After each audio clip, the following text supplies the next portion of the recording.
guys, welcome back to my channel. Today we have the Twisted Lies, the fourth and final book in the Twisted series.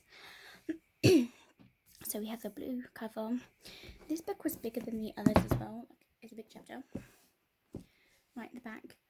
Charming, deadly and smart enough to hide it, Christian Harper is a monster dressed in the perfectly tailored suits of a gentleman. He has little use of morals and even less use for love, but he can't deny the strange pull he feels towards the woman living just one floor below him. When the opportunity to get closer to her arises, he breaks his own rules to offer her a deal she can't refuse. Every monster has their weaknesses, and she is his obsession, his addiction, his only acceptation. I don't said that word wrong, but lol. Sweet, shy, and introverted, despite her social media fame, Stella Alonso is a romantic who keeps her heart in a cage. Between her two jobs, she has little time or desire for her relationship. But when a threat from her past drives her into the arms and the house of the most dangerous man she ever met, she's tempted to let herself feel something for the first time in a long time. Because despite Christian's cold nature, he makes her feel everything when she's with him. Passionate, protected, and truly wanted. There's a love twisted with the secrets and tainted by lies, and when the truth and folly revealed, they could be shattered everything. Okay, so we know that going into this book, we didn't know much anything about Stella or Christian. We knew a little bit from the previous book with Jules and Stella going into Mirage to get in a place, and they obviously discounted Christian discounted the whole thing because he basically knew Stella from years ago. He doesn't know her. He saw something happened and he kept a ring. I was always wondering why there was a ring in his pocket and why he kept a ring. And then when it said at the end, I was like, oh, okay, that is why.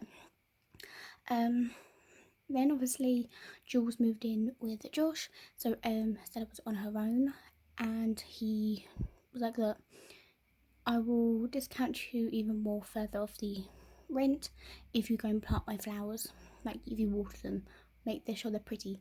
He didn't want that, he just wanted to make sure she felt safe. Then things start to turn over when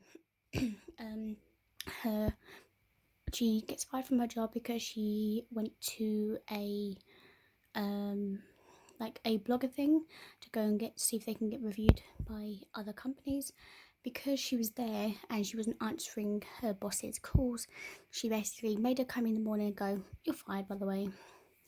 I'm just like, mate, this boss was rude. She made her do everything that is possible. She stayed there late. She got in there early to get everything done. Like, she didn't get no appreciation, no nothing. Her family are absolute rude ding dongs. Basically, they didn't actually let her be whatever she wanted. They disowned her. Basically, the mum, the father, and the sister all were like, "Oh, I'm in a pay rise job. Oh, I'm this. Oh, I'm that. I'm better than you." I'm like, that's not something you should do to a family, to your own daughters. Disown them. Then obviously, hang on, was need. Let's see.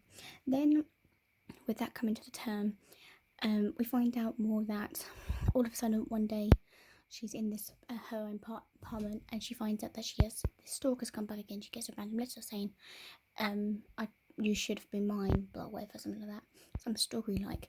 And then next thing you know, we're going for the book like, yep, oh yeah, yep, okay, yeah, more. Okay, where is it? Where's the introduction? Where's this more of this about the stalker?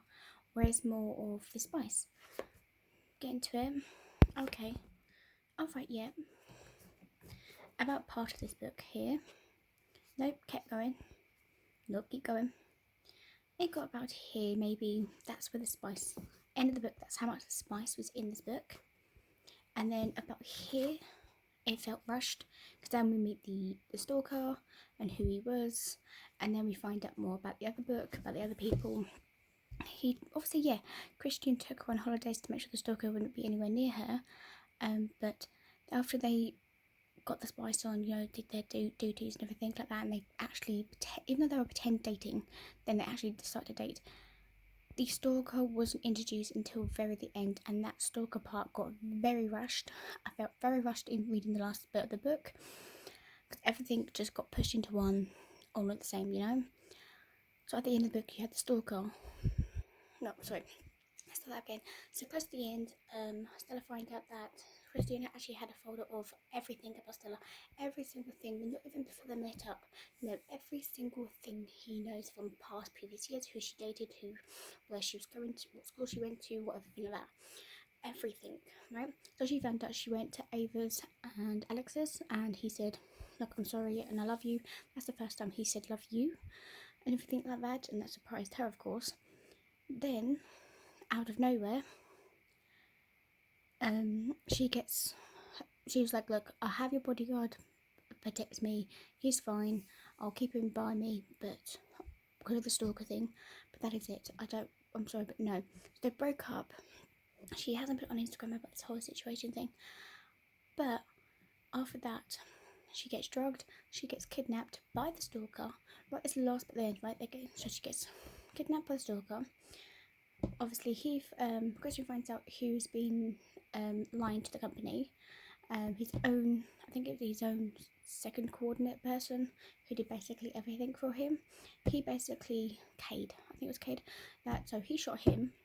After finding out what happened, he's got to go find where she is, finds out where she is. The stalker's like, "I even dreamed about how we was going to have, we were going to get married and be in the cabin in the woods with 2 children, how I would come back from a full day of work and you're just there greeting me." And I was like, "Ooh, that's just giving me creep vibes."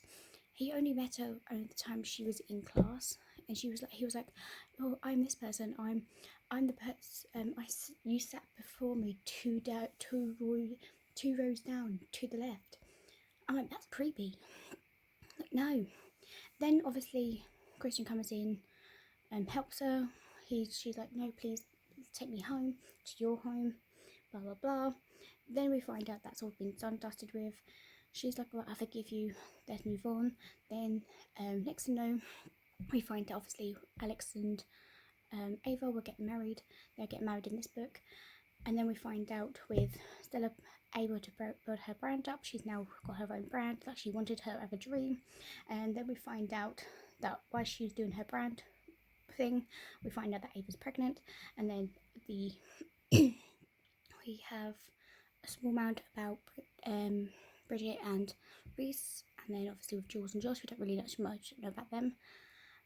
And then we find out that Christian proposes to Stella, and then in a couple of pages later, in the apology, basically we find out that Stella's pregnant as well, and it goes from there. So I definitely feel like the end of the book was very rushed, but I am going to look forward to what other books this author has. I think it's King of the Wrath. I think it's the first book in the next series that we have to read, so I'm looking forward to that one. I hope you guys enjoy, and I will see you guys next time for the next book review. Bye.